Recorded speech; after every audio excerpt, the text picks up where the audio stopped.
Hello students, एक बार फिर से स्वागत है आपका अपने YouTube channel play with science पर। जैसा कि आपको पता है, हमारा जो रासायनिक बल गतिकी वाला चैप्टर है वो कंप्लीट हो चुका है। तो आज से हमारा नया चैप्टर स्टार्ट कर रहे हैं और आज जो हमारा चैप्टर है वो है आपका पृष्ठ रसायन यानी सरफेस केमिस्ट्री। तो स्टार्ट करते हैं आज के चैप्टर को। देखो, पृष्ठ रसायन की यहाँ पे मैंने आपको परिभाषा बताई है कि पृष्ठ रसायन कहते किसे हैं। नाम से क्या लग रहा है आपको? पृष्ठ रसायन यानी किसी के पृष्ठ पर यानी सतह पर जो भी हम रसायन के बारे में अध्ययन करते हैं उसे हम पृष्ठ रसायन कहते हैं। ठीक है, तो इसको एज ए लैंग्वेज देखते हैं। क्या है? किसी पदार्थ के सतह पर होने वाली घटनाओं का अध्ययन। ठीक है, किसी पदार्थ के सतह पर होने वाली घटनाओं का अध्ययन रसायन विज्ञान की जिस शाखा में किया जाता है उसे पृष्ठ रसायन कहते हैं। आई थिंक ये समझ आ गया होगा। इस चैप्टर के अंदर आप पढ़ोगे अधिशोषण, जो काफी इंपॉर्टेंट है। देखो, अधिशोषण किसे कहते हैं? अधिशोषण का मतलब क्या होता है? यहाँ पे मैंने आपको क्या कहा? पृष्ठ रसायन की सतह पर। ठीक है, तो देखो, पृष्ठ रसायन यानी सतह पर। अब बात आती है कि अधिशोषण क्या चीज है। अब जो हमारा टॉपिक है वो है अधिशोषण। एक शब्द आता है अवशोषण, एक शब्द आता है अधिशोषण। तो अवशोषण के बारे में तो आपको पता ही होगा, लेकिन अधिशोषण किसे कहते हैं इसके बारे में जान लो, फिर हम इन दोनों के बीच कंपेयर पढ़ेंगे। ठीक है, तो देखो, अधिशोषण की अगर हम बात करें तो अधिशोषण क्या होता है कि मान लो आपके पास कोई भी ठोस है। आपके पास क्या है? कोई भी ठोस है। जब इस ठोस धातु के ऊपर से गैस प्रवाहित की जाती है, क्या प्रवाहित की जाती है? गैस। तो गैस प्रवाहित करने के कारण इसके सतह पर क्या हो जाता है कि गैस के जो अणु होते हैं ना वो एकत्रित हो जाते हैं। किसके अणु? गैस के अणु इसकी सतह पर एकत्रित हो जाते हैं। इस प्रक्रिया को हम क्या बोलते हैं? अधिशोषण। इस प्रक्रिया को क्या बोला जाता है? आपका अधिशोषण। दोबारा सुने कि अधिशोषण किसे कहते हैं। मान लो आपके पास कोई भी ठोस धातु है। ठीक है, ठोस धातु कोई भी धातु आप ले सकते हो। जब इस धातु की सतह पर गैस प्रवाहित की जाती है तो गैस प्रवाहित करने पर क्या होता है कि जो गैस होता है वो इसके सरफेस पर यानी इसके पृष्ठ पर क्या हो जाते हैं? एकत्रित होने लग जाते हैं। इसके पृष्ठ पर क्या बनाते हैं? एक टाइप से लेयर बना लेते हैं। उस प्रक्रिया को हम कहते हैं अधिशोषण। ठीक है, अब बात आती है अवशोषण क्या चीज है। देखो, अवशोषण के बारे में अगर मैं आपको समझाऊं तो यूं समझो कि अवशोषण जो होता है ना वो एक स्थूल परिघटना है। देखो, स्थूल क्या है? देखो, ये तो क्या है? ये तो क्या है? इस धातु का सतह है। ये क्या है? इस धातु का सतह। ये क्या है? आउटर लेयर जो दिख रहा है ये क्या है? इसकी सतह को बताता है। ठीक है, लेकिन ये जो अंदर वाला हिस्सा होता है ना इसको हम क्या बोलते हैं? स्थूल भाग। इससे अपने क्या बोलते हैं? स्थूल भाग। दो बातें पता चली। एक तो क्या बताया मैंने आपको, ये तो आपका सतह बोलते हैं, ये सभी को पता है। लेकिन ये जो आंतरिक भाग होता है ना इसे हम स्थूल भाग बोलते हैं। अब बात आती है अवशोषण के बारे में। बात किसकी आती है? अवशोषण के बारे में। तो अवशोषण में और अधिशोषण में क्या अंतर है?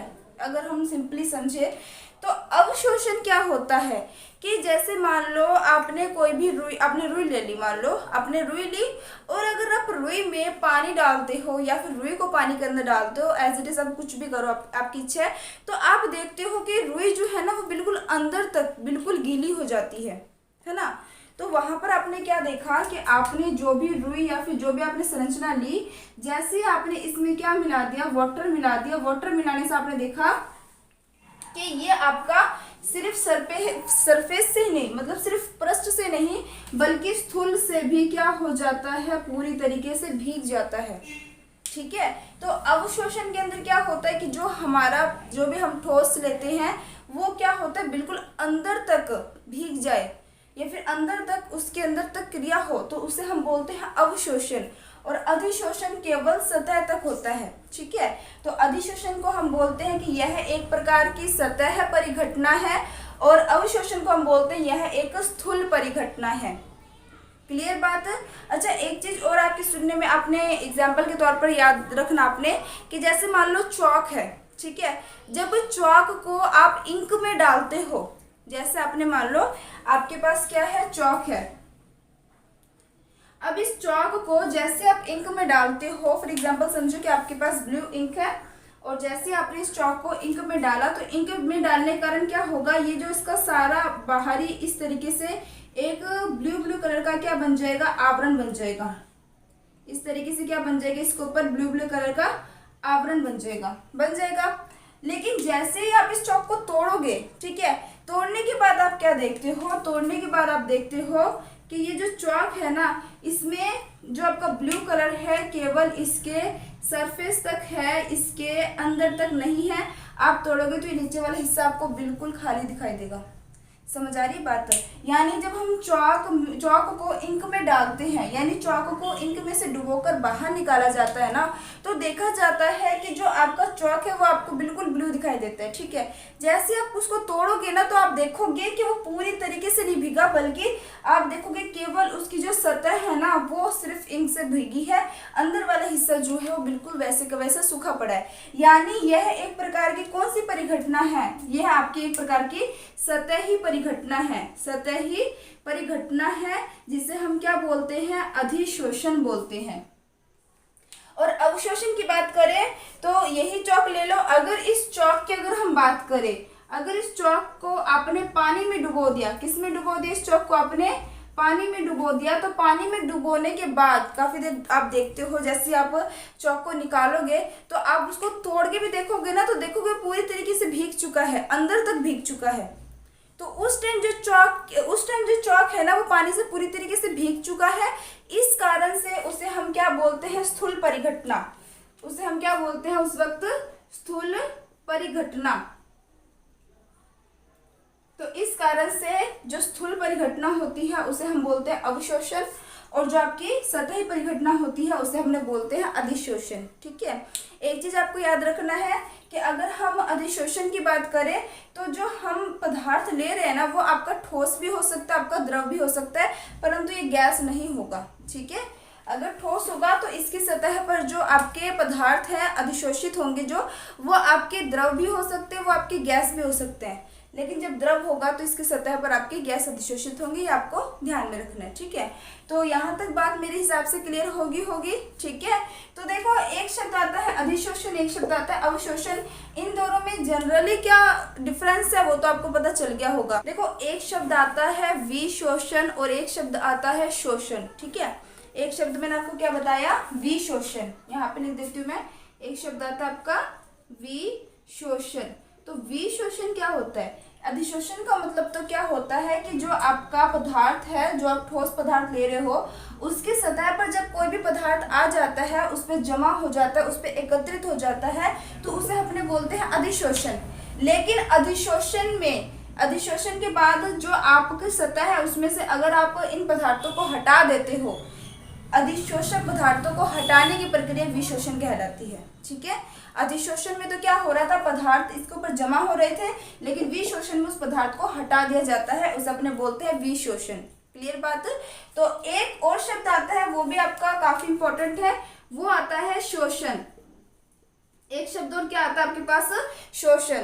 देखो शोषण किसे कहते हैं, शोषण वह प्रक्रिया होती है जिसमें अधिशोषण व अवशोषण दोनों प्रक्रिया साथ साथ चले। ठीक है, जैसे अपन एग्जाम्पल के रूप में ले सकते हैं कि आपके पास क्या है, आपके पास धातु है। ठीक है, जैसे आपके पास अपने बोल सकते हैं कोई भी XYZ धातु मान लो। ठीक है, अगर कोई भी धातु है, उस धातु की सतह पर पहले तो पदार्थ का क्या हो, अधिशोषण हो, और कुछ समय पश्चात वो पदार्थ जो है उसके अंदर तक चली जाए और उसका अवशोषण हो जाए, तो वहां देखो अधिशोषण भी हो रहा है और अवशोषण भी हो रहा है। तो ऐसे घटना को अपने क्या बोलते हैं, शोषण बोलते हैं। तो ये दोनों वर्ड भी आपको ध्यान में रखने हैं, कंफ्यूज नहीं होना कि शोषण और विशोषण किसे कहा जाता है। ठीक है, तो आई थिंक अब ये जो सारा है आपको समझ आ गया होगा। अब देखो अधिशोषण की प्रक्रिया किन किन में होती है, अधिशोषण की प्रक्रिया किन में होती है, तो आपको ध्यान में रखना अधिशोषक में। अधिशोषण की प्रक्रिया किस में होती है, तो आपको ध्यान में रखना है अधिशोषक में। ठीक है, अब देखो एक शब्द आएगा अधिशोषक और एक शब्द आएगा अधिशोष्य। मैं यहाँ पे इसको रेस कर देती हूँ, ये वाला एग्जाम्पल तो समझ आ गया होगा आपको। दो वर्ड जो मैंने आपको बताए, सबसे पहले एक तो बताया मैंने आपको विशोषण। तो विशोषण क्या होता है, अधिशोषण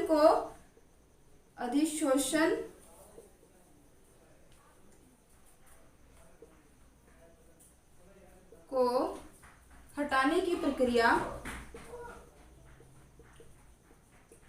ठीक है, हटाने की प्रक्रिया क्या कहलाती है? विशोषण कहलाती है। और शोषण क्या होता है?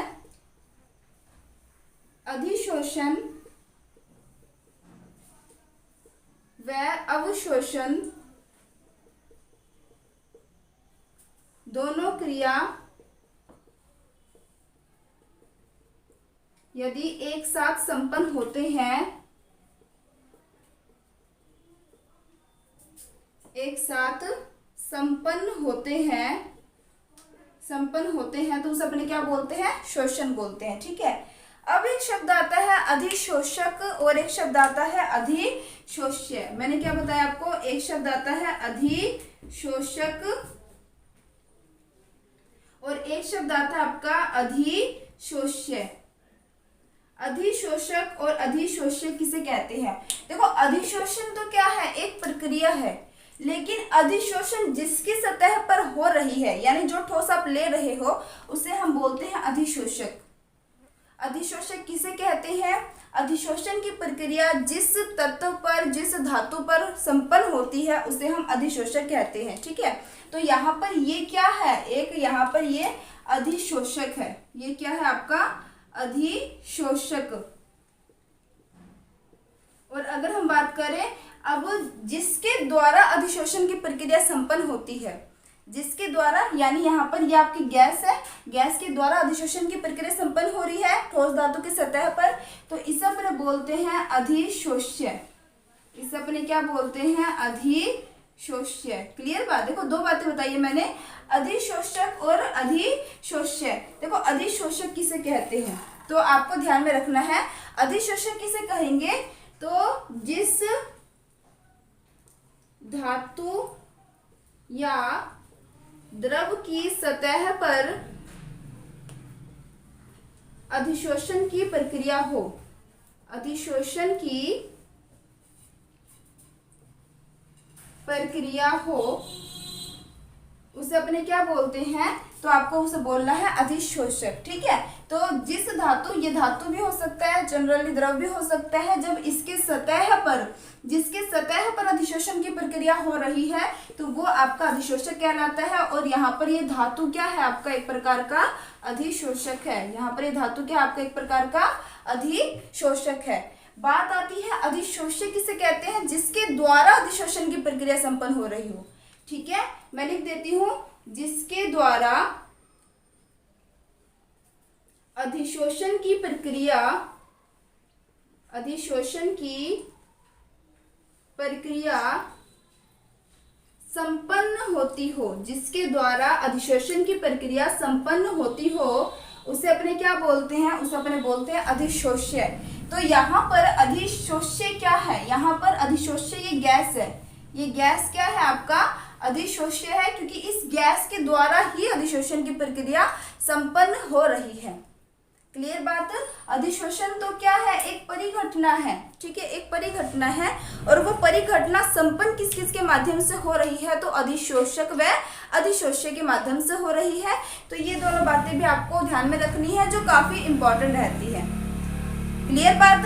तो ये चीज भी याद रखना है। विशोषण, तो अधिशोषण को हटाने की प्रक्रिया, वैसे अधिशोषण से ज्यादा बेटर रहेगा अधिशोष्य को हटाने की प्रक्रिया, ठीक है। यहाँ पे अपने लिख देते हैं अधिशोष्य को हटाने की प्रक्रिया, ठीक है। अधिशोष्य को हटाने की जो प्रक्रिया होती है अधिशोषक के सतह से, उसे अपने विशोषण बोलते हैं। तो अब ये सारी की सारी चीजें जो है आई थिंक समझ आ गई होगी आपको। तो आप जल्दी से स्क्रीनशॉट ले लो और मुझे बताना कि आप लोगों को मेरा पढ़ाया हुआ कैसे समझ आ रहा है, ठीक है। कहीं ऐसा तो नहीं है आपका बहुत ज़्यादा फास्ट लगता हो या फिर कुछ भी मतलब सीधे निकल जाता हो, तो आप बताना, ताकि आगे से अपने नेक्स्ट वीडियो जो है उसमें इन चीज़ों का ध्यान रखेंगे। स्क्रीनशॉट ले लो जल्दी से। अब जो हमारा नेक्स्ट टॉपिक है वो है अधिशोषण की ऊष्मागति की संभाव्यता। देखो, अधिशोषण की ऊष्मागति की संभाव्यता से क्या मतलब है कि मान लो आपके पास अधिशोषक है और उस अधिशोषक के सतह पर जो अधिशोष्य की मात्रा एकत्रित हो रही है अगर वो 1 मोल है तो 1 मोल अधिशोष्य की मात्रा यदि अधिशोषक के सतह पर एकत्रित होगी तो जो मुक्त हुए पदार्थ की मात्रा होगी, ऊर्जा की मात्रा होगी, ऊष्मा की मात्रा होगी, उसे हम क्या बोलेंगे, उसे हम बोलेंगे मोलर अधिशोषण ऊष्मा। ठीक है, डेफिनेशन को देखें दोबारा। मैंने आपको क्या कहा, अधिशोषण प्रक्रम में 1 मोल अधिशोष्य के बारे में डिफरेंस बता चुकी हूँ। अधिशोष्य के अधिशोषक पृष्ठ पर अधिशोषित होने पर मुक्त ऊष्मा की मात्रा मोलर अधिशोषण ऊष्मा कहलाती है। देखो यहाँ पर मैंने यहाँ पर कहा मुक्त ऊष्मा की मात्रा, यही वर्ड यूज किया मैंने। तो एक चीज आपको हमेशा याद रखना है कि जो अधिशोषण की प्रक्रिया होती है ना उसमें हमेशा ऊर्जा भी मुक्त होती है। अगर अधिशोषक पृष्ठ के सतह पर अधिशोष्य आकर एकत्रित होंगे, कहाँ, उसके सतह पर, उसके पृष्ठ पर, उसके सरफेस पर, तो क्या होता है, अगर वो वहां पर आके एकत्रित होंगे तो वहां आपकी ऊर्जा मुक्त होगी। ऊर्जा मुक्त होगी तो आपको ध्यान में रखना है इसकी ऊष्मा गति की संभाव्यता क्या है, यानी ऊष्मा गति के नियम के अकॉर्डिंग हम इसको कैसे समझ सकते हैं। तो ऊष्मा गति का नियम ये कहता है कि अधिशोषक की सतह पर यदि आप 1 मोल अधिशोष्य की मात्रा जो है अधिशोषित करवाते हो, यानी उसके सरफेस पर से निकलवाते हो, गुजारते हो, तो वो 1 मोल क्या होगा, यदि अधिशोषक की सतह पर अधिशोषित होगा तो अधिशोषित होने के बाद वो 1 मोल ऊर्जा के कारण, 1 मोल अधिशोष्य के कारण जो ऊर्जा मुक्त करेगी ना उसे हम क्या बोलेंगे, उसे हम बोलेंगे मोलर अधिशोषण ऊष्मा बोलेंगे। ठीक है, तो ये चीज तो आपको पता लग गया होगा कि भाई अधिशोषक में जब अधिशोषण की प्रक्रिया होती है तो उसमें जो हमारी ऊर्जा होती है वो हमेशा मुक्त होती है। और जब हम कोई भी अभिक्रिया करवाते हैं और अभिक्रिया के दौरान यदि ऊर्जा आपको उत्पाद के रूप में मिल रही है, यानी ऊर्जा अगर मुक्त होती है तो वो आपकी ऊष्माक्षेपी अभिक्रिया कहलाती है। यानी यहाँ पर जो अधिशोषण की प्रक्रिया हो रही है वो क्या है, आपकी ऊष्माक्षेपी है। वो क्या है, आपकी ऊष्माक्षेपी है। तो ये आपको ध्यान में रखना है, ऊष्माक्षेपी है। मैंने आपको ऊष्माक्षेपी और ऊष्माशोषी के बारे में कई बार बता रखा है और मैंने आपको ये भी बता रखा है कि जब ऊष्माक्षेपी अभिक्रिया की अगर हम बात करेंगे तो वहां पर हमारा जो डेल एच होता है उसका मान नेगेटिव होता है, ये भी हम बात कर चुके हैं। ठीक है, तो यानी जो अधिशोषण की प्रक्रिया होगी वहां डेल एच का मान क्या होगा, नेगेटिव होगा।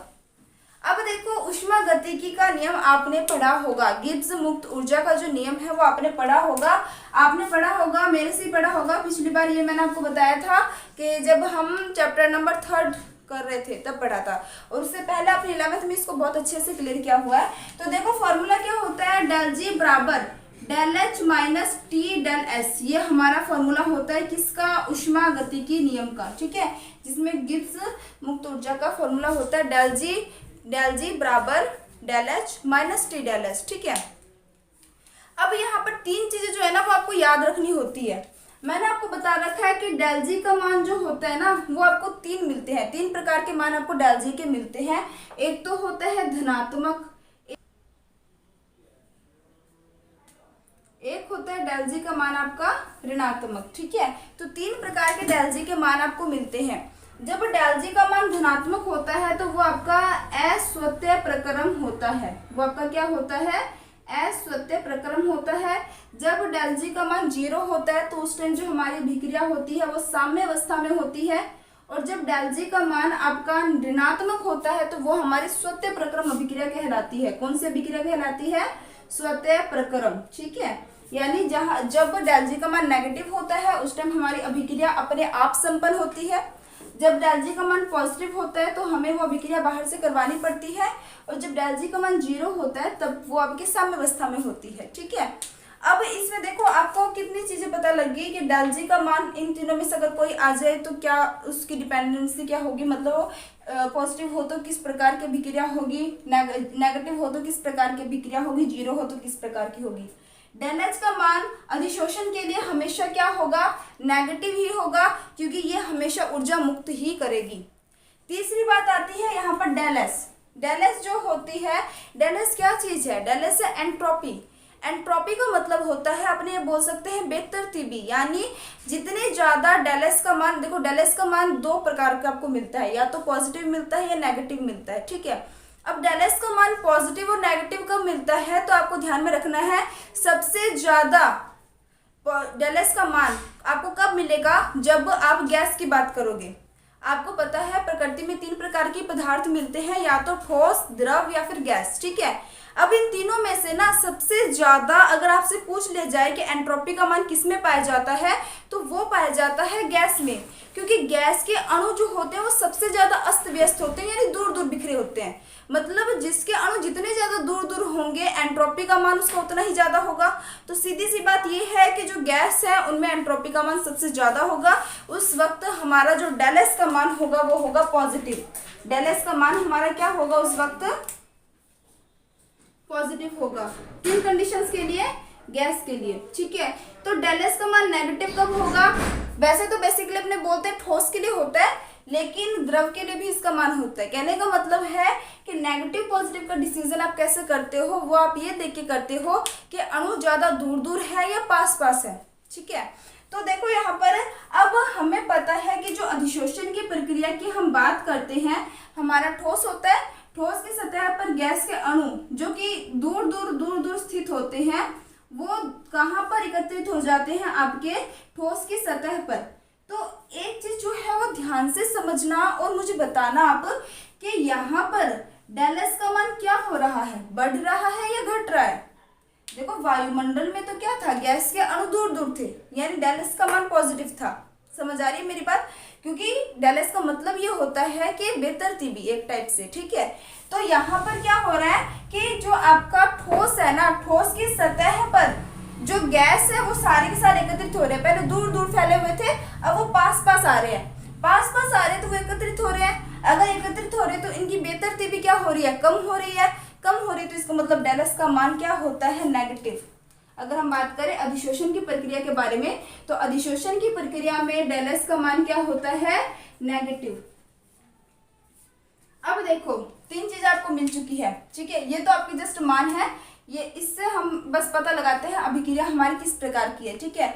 इसका मान हमें अभी पता चलेगा कि हमारा एग्जैक्ट क्या निकलेगा। मतलब आपको मैंने पहली बात बता दी कि अधिशोषण की प्रक्रिया है तो डेल एच का मान नेगेटिव होगा, और अगर अपने बात करें डेल एस का तो उसका मान भी क्या होगा, नेगेटिव। तो देखना यहाँ पर डेल एच का मान भी आपका क्या है, नेगेटिव है।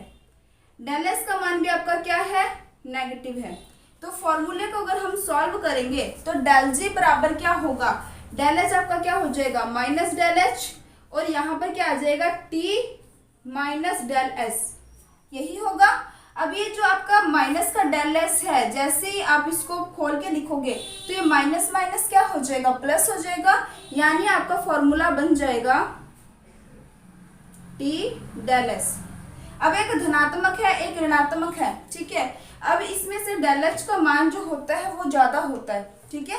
डेल एच का मान हमेशा क्या होगा, यहाँ पर टी डेल एच से ज्यादा होगा। अब टी डेल एच से डेल एच का मान ज्यादा होगा। अगर नेगेटिव वाली वैल्यू ज्यादा है तो आपका आंसर किस में आएगा, नेगेटिव में, यानी जो डेल जी की वैल्यू है ना वो आपको किस में मिलेगी, नेगेटिव में। तो अपने बोल सकते हैं जो हमारे अधिशोषण की प्रक्रिया होती है वो एक स्वतः प्रक्रम है। वो क्या है, एक स्वतः प्रक्रम है।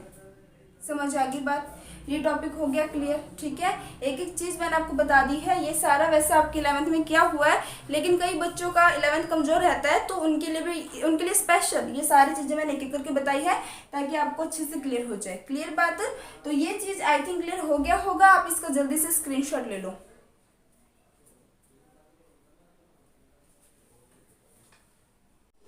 अब जो हमारा टॉपिक है वो है भौतिक व रासायनिक अधिशोषण में अंतर, ठीक है।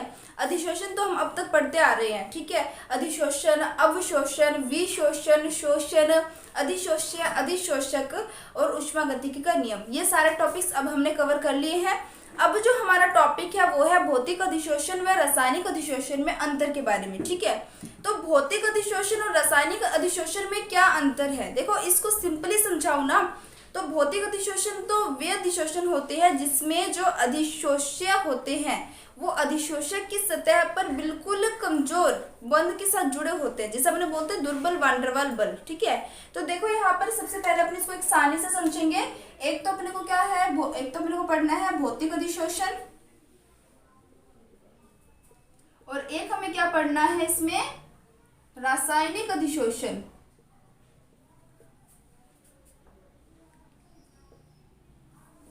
अब बात आती है कि भौतिक अधिशोषण और रासायनिक अधिशोषण में क्या अंतर है। ठीक है, देखो भौतिक अधिशोषण और रासायनिक अधिशोषण में अंतर की बात करें ना, तो सिंपली बात ये है कि जैसे मान लो आपके पास ठोस है और इस ठोस की सतह पर, ठीक है, जब इस ठोस की सतह पर जो आपके अणु आके एकत्रित होते हैं, ठीक है, अगर वो आपके दुर्बल वान डेर वाल बल से जुड़े हो, किस बल से जुड़े हो, आपके दुर्बल वान डेर वाल बल से जुड़े हो,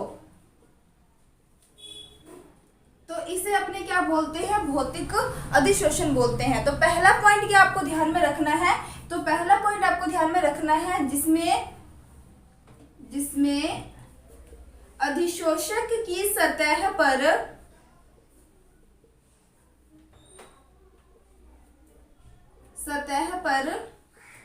अधिशोष्य दुर्बल वान डेर वाल बल से जुड़े हो। ठीक है, तो वो हमारे क्या कहलाते हैं, वो हमारे कहलाते हैं भौतिक अधिशोषण। जैसे मान लो कि हमारे किसी भी, जैसे साइकिल है, गाड़ी है, बाइक है, कुछ भी है, ठीक है, टेबल है या कुछ भी है, जब उसकी सतह पर मिट्टी आके एकत्रित हो जाती है, मिट्टी आके उसकी सतह पर जमा हो जाती है, तो उसे अपने बोलते हैं भौतिक अधिशोषण। अब देखो आपको पता है मिट्टी जो है उसको आप आसानी से साफ कर सकते हो, है ना, तो मिट्टी को जब आप आसानी से साफ कर सकते हो, देखो हो तो अधिशोषण की प्रक्रिया नहीं है ना, यानी वो आपके क्या है, उसके सरफेस पर एकत्रित हो रहा है, लेकिन उसको हम आसानी से हटा सकते हैं, तो उसे अपने क्या बोलेंगे, भौतिक अधिशोषण। क्योंकि भौतिक अधिशोषण में क्या होता है, जो आपके अधिशोष्य होते हैं वो अधिशोषक की सतह पर दुर्बल वान डेर वाल बल से जुड़े होते हैं। लेकिन अगर अपने रासायनिक अधिशोषण की बात करें, तो रासायनिक अधिशोषण में क्या होता है कि जो हमारे अधिशोष्य होते हैं वो अधिशोषक की सतह पर रासायनिक बंध से जुड़े होते हैं, यानी वो इलेक्ट्रॉनों की साझा से बंध बनाते हैं। तो वो जो बंध बन जाता है ना, वो काफी मजबूत होता है, उसको हम नहीं हटा सकते। ठीक है, तो इसमें क्या होगा, जिसमें अधिशोषक की सतह पर अधिशोष्य रासायनिक बंध द्वारा जुड़े हो, इसमें हम लिख सकते हो इलेक्ट्रॉन के साझा से। ठीक है, इलेक्ट्रॉन के साझा से जुड़े हो, ठीक है, जुड़े हो, तो उसे अपने क्या बोलते हैं, रासायनिक अधिशोषण बोलते हैं। ठीक है, अब जैसे इसमें अपने एग्जाम्पल के रूप में समझ सकते हैं कि मान लो ये आपके पास क्या है, आपके पास एल्यूमिनियम है, आपके पास क्या है, ये एल्यूमिनियम है। जब एल्यूमिनियम के साथ ऑक्सीजन क्रिया करती है, तो ऑक्सीजन क्रिया करके क्या बनाती है, Al2O3। अब ये बन जाएगा।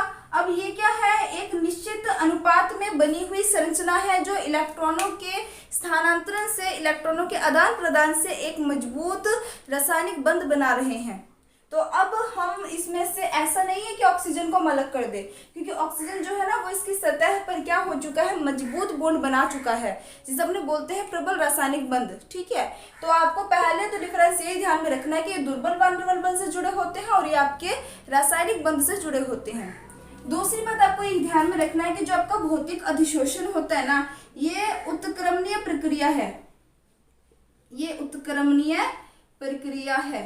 देखो सीधी सी बात है कि अगर मिट्टी इकट्ठी होगी आप दोबारा साफ कर सकते हो, दोबारा मिट्टी जम जाएगी दोबारा साफ कर सकते हो, है ना, तो बार बार ये क्या कर सकता है, इसको अपने एक से दूसरे में और दूसरे से पहले वाले में चेंज कर सकते हैं। तो ये आपकी क्या है, उत्क्रमणीय प्रक्रिया है। लेकिन रासायनिक के अंदर आपको क्या ध्यान में रखना है, यह अनुत्क्रमणीय प्रक्रिया है, यह अनुत्क्रमणीय प्रक्रिया है। यानी आपने जो Al2O3 एक बार बना लिया ना, तो ऐसा नहीं है कि आप एल्यूमिनियम को अलग कर लोगे और ऑक्सीजन को अलग कर लोगे। ठीक है, हम अपने नॉर्मल चीज़ों से नहीं कर सकते। हाँ, वो चीज़ अलग है कि भाई औद्योगिक विधियों से, बड़े बड़े मशीनों से हम उसको अलग कर सकते हैं, लेकिन वैसे हम इसको अलग नहीं कर सकते। ठीक है, तीसरी बात आपको क्या ध्यान में रखनी है कि ये विशिष्ट प्रकृति के नहीं होते, विशिष्ट प्रकृति के नहीं होते। अब देखो, अगर अपने बात करें विशिष्ट प्रकृति के बारे में, तो मिट्टी जो है ना, मैंने अभी आपको बताया कि वो कार पे भी जम सकती है, वो आपकी नॉर्मल जैसे मान लो टेबल है उस पर भी इकट्ठी हो सकती है, उस पर भी उसकी मतलब परत बन जाती है। कोई भी चीज़ जो पुरानी होने लग जाती है, यानी उसको अपने काफ़ी समय से अगर एक जगह रख देते हैं बिना साफ किए, तो मिट्टी की परत जमती जाती है। ठीक है, तो अपने ये बोल सकते हैं ये विशिष्ट प्रकृति की नहीं होती, मतलब अपने ये नहीं कह सकते कि ये कार पे ही इकट्ठी होगी, ये दूसरी चीज पे इकट्ठी नहीं होगी, तो वो तो होगी भी विशिष्ट प्रकृति कि भाई एक चीज के साथ ही करेगी, दूसरे के साथ ये अभिक्रिया नहीं करेगी, तो वो तो होगी विशिष्ट प्रकृति। लेकिन ये विशिष्ट प्रकृति के नहीं होते। कहने का मतलब है मिट्टी जो है वो भेदभाव नहीं करेगा कि भाई मैं तो इसके ऊपर ही जाऊंगा, इसके ऊपर एकत्रित नहीं होऊंगा। समझ आई बात? तो ये विशिष्ट प्रकृति के नहीं होते, ये तो आपको समझ आ गया होगा, ये विशिष्ट प्रकृति के होते हैं। ठीक है, ये क्या होते हैं आपके, ये विशिष्ट प्रकृति के होते हैं।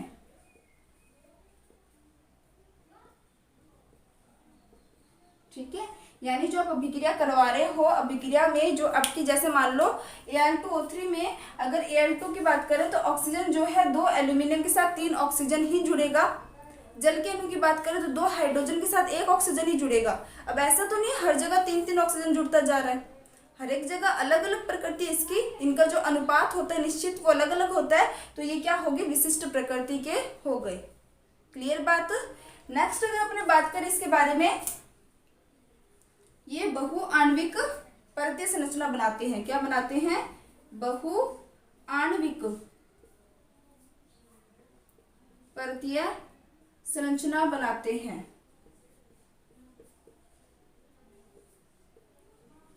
लेकिन अगर इसकी बात करें तो ये एक आणविक संरचना बनाते हैं परतीय। ठीक है, ये एक आणविक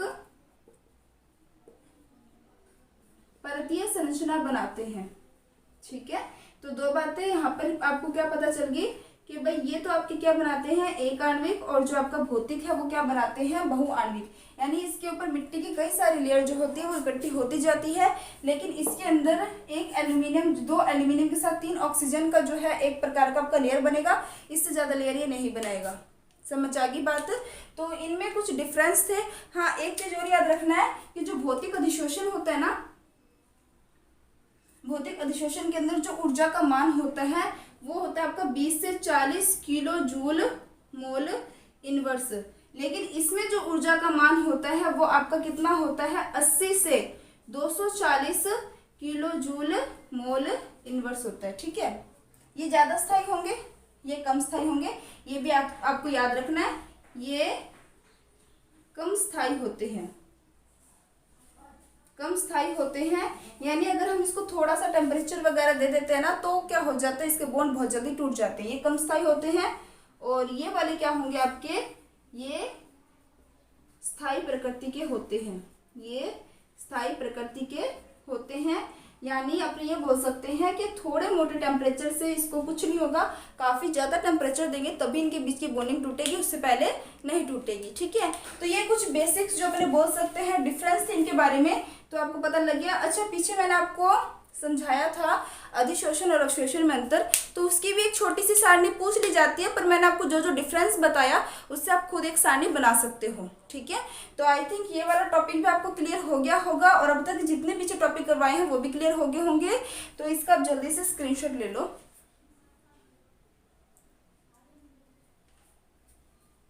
आई थिंक आज के जितने भी आपके टॉपिक्स हैं वो सारे आपको अच्छे से क्लियर हो गए होंगे।